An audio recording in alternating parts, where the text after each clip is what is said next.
I think my parents resent me for starting my own family. Posted by you/Let Owen. I had something of a revelation this weekend. I'm still processing how I feel about it and considering whether I should confront my parents. Anyway, here it is. I believe my parents resent me for starting my own family. I, 40M, come from a big family. I'm the second oldest of 9 kids. My older sister, Jane, is just a year older than me. There is a 6-year gap between me and the next sibling, then my mom had a child every 2 to 3 years. Since Jane and I were the oldest, we always helped with the younger kids and the chores around the house. In fact, it was common for my parents and other adults to refer to us as Jane and Op and the kids. It was like Jane and I weren't considered children, we were more like 2 other adults living in the house. We were homeschooled, so we were home all the time. Part of my job was to wake up, make breakfast for the kids, and get them started with their school or activities before I started my own schoolwork. Jane would sleep in because she was more of a night owl, and it was her job to help at night with the baby, because there was always a baby. Jane and I did most of the chores around the house. We took turns either cleaning the kitchen or doing the laundry, of which there was a lot. I did all the guy stuff, like mowing the yard and taking out the trash. As I got older, I would delegate some of these chores to my younger brothers, but it was still my responsibility to make sure they got done. Once I was old enough to drive, I would run errands and take the kids everywhere. I can't tell you how many times I took the kids to things like playdates or doctor's appointments. I often tucked the kids into bed and told them stories. To me, these things were just normal, but looking back, I was more like a second dad to the kids than a brother. Jane and I did have a lot of freedom as teenagers to go out with our friends, as long as the chores were done. We didn't have cell phones back then. If we wanted to go out, we would just tell our parents, and they didn't care as long as we were back by the next morning. I moved out when I was 20, but I still spent a lot of time at my parents' house, and one of my younger siblings was almost always at my house. One brother, JJ, pretty much lived with me from the age of 14 because he and our mom didn't get along. When JJ was 17, he got in a wreck and called me instead of calling dad, because I was the one who handled those kinds of things. During all this time, my parents always talked about how important it was for Jane and me to help with the kids because they were so busy with their ministry. I can't count how many times I had to drop what I was doing to take care of something because mom or dad was counseling someone. Sorry, I feel like I'm rambling. I hope I've painted an accurate picture of my childhood. Let's move on. I hadn't really dated much, but when I was 25, I met and started dating Anne. We fell in love fast and got married less than a year later. My younger siblings love Anne. She's a great cook and hostess. Our house became the hangout spot. My younger siblings started calling her Mama Anne, something they still do to this day. We've now been married 15 years and have 2 kids of our own. My mom and Jane did not like Anne. Jane and Anne get along okay now, but Anne and my mom do not have a good relationship. I never understood why, but I think I've finally figured out it's because they see Anne as having taken me away. As Anne and I focused on our relationship and started a family, I spent less and less time doing things for my parents. My dad liked Anne at first, but over the past few years, their relationship has soured. Throughout the years, my dad has made comments to me about keeping up my responsibilities. One time, he called me about one of the younger kids, who had gotten in a fight with my mom, and said, "You better get your brother and change his attitude. It's not okay how he treated your mom, and you are going to make him apologize."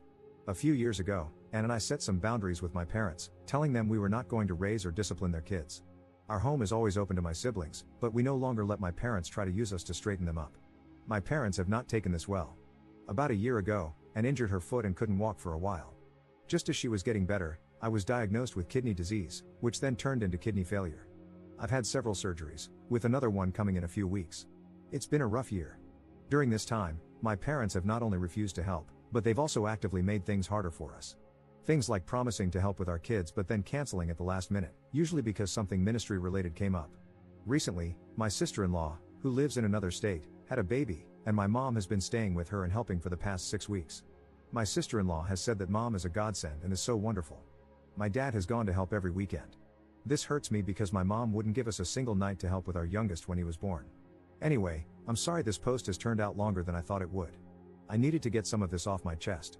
This weekend, I was talking to another sister and telling her how I don't understand why mom and dad don't treat me like they do the rest of the kids, even Jane. It's like I'm not one of their children. And it just kind of hit me that they resent me for getting married, starting my own family, and leaving them to raise their own kids.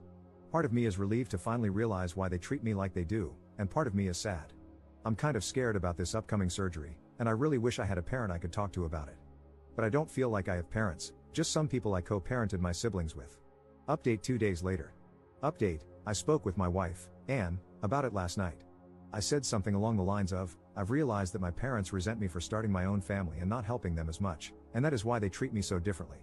And I think you've been trying to gently tell me this for years, but I was too dense to get it. We were sitting in bed at the time, and she leaned over, patted me on the head, and said, "You are so pretty." I laughed for like 10 minutes. It was a great emotional release. A lot of you said she sounds wonderful, and she really is. I just can't express how much I love her. About Jane, my older sister. Jane did get married and start a family about 2 years after I did. Jane and I had a falling out and didn't speak for several years, but we're okay now, just not very close. Our falling out was more about religion than anything. She is very religious, like my parents, while I am not. I am religious, and we attend church, but it's not our whole life like it is for my parents and Jane. Younger siblings, the youngest is 22, so they are all adults now. The second youngest passed away several years ago, so there are 8 of us now. I am very close with all my younger siblings. They still come to hang out at my house all the time, and they are all great aunts and uncles to my kids.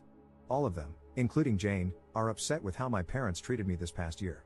Help with my kids. While I am disappointed in my parents for not helping, I do not need their help. Anne and I have close friends, plus we both have siblings who help. Anne's parents live far away, but they help when they can. We really are okay and feel very blessed and loved with all the help we have received. Therapy, part of my kidney treatment plan, includes access to a therapist, and I love her. She has been great in helping me learn to live with an illness. I'm not sure if she is the right person to speak with about my parents, but I will ask her and see if she can refer someone if not. I will wait until after my surgery to bring this up, as I need to just focus on that right now. Setting boundaries. When I say my parents won't help, it's not that they say they won't help, it's that they offer to help and then either bail at the last minute or change the plan so much that it causes Anne and me a lot of stress. A few months ago, Anne was sick, and my mother offered to pick our kids up from school. It's a long story, but she kept changing things and making it very complicated. My youngest ended up being left alone for a little while, and he got scared. After that, I had a harsh talk with my parents and told them how disappointed I was in them and how I needed to focus on my health, but they were making things worse. I told them they are not allowed to take my kids anywhere, they are not allowed to just drop by my house, and, in fact, they are not even allowed to offer to help, because my mom doesn't take no for an answer and will nag until she wears me down.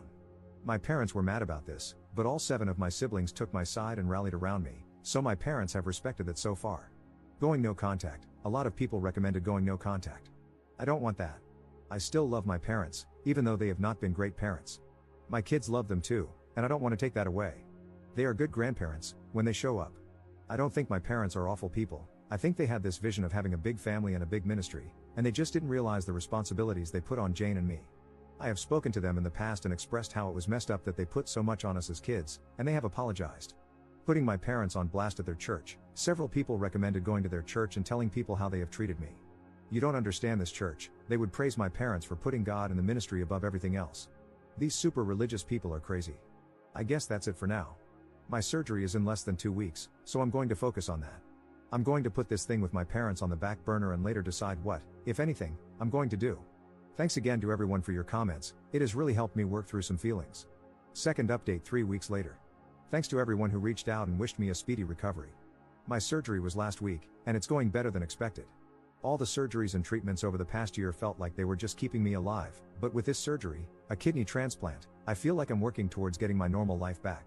It's been hard and painful, but I was expecting it to be worse, so I can't complain at all. Anne is always telling me that she doesn't get enough credit for being funny, so the fact that so many of you laughed when she told me I was pretty has made her happy. She said, "I like these Reddit people." This whole post started because I was having a conversation with one of my sisters. I'll call her 6, since I can't keep making up names. Plus, she's following this thread and will hate that I'm calling her that. 6 had a fight with our parents, and I was sharing with her that Anne and I had recently set strong boundaries with them and encouraged her to do the same. So, she did, and they didn't take it well. This led to several conversations with different siblings, and both 5 and 9 also decided to set some boundaries. It has also led to other siblings deciding to confront our parents about how they've treated me this past year while I've been sick. Jane, the oldest, called me the day before my surgery to check on me, and we ended up talking about our childhood. We haven't been close for a number of years, but I feel like we bonded on this call. It was interesting talking to her as an adult and reliving some things. She's been in therapy for a few years, and she said sometimes she'll be talking, and her therapist will stop her and say, "Jane, you just casually rolled through some messed up stuff. We need to stop and unpack this." For a long time, I blamed her for the way she treated me when we were younger, but now I'm beginning to understand that she was also just a kid trying to cope. I have a lot more grace for her now. We've been texting a lot over the past few weeks. My parents did visit after the surgery, but we didn't talk about any family drama. My siblings have said they're not taking these new boundaries well at all. I hope that one day they wake up, realize that all 8 of their children are disappointed in them, and work to be better people. But I'm not holding my breath. It seems they're placing all the blame like they normally do. This is just an attack by the devil. Anne and I decided that, moving forward, we're going to continue low contact with strong boundaries. With such a large family, going no contact would be hard and create a lot of awkward situations where we'd still have to see them. We've also talked to our kids, and they've both expressed that they want to have a relationship with their grandparents. While I don't expect my parents to change, I do believe they'll respect our boundaries. My attitude toward them has also changed. I no longer feel like I owe them anything. We'll continue a relationship with them because it's what's best for my family, not because they deserve it. Lastly, I received a recommendation for a family therapist, and I have an appointment scheduled for next month. Editor's note.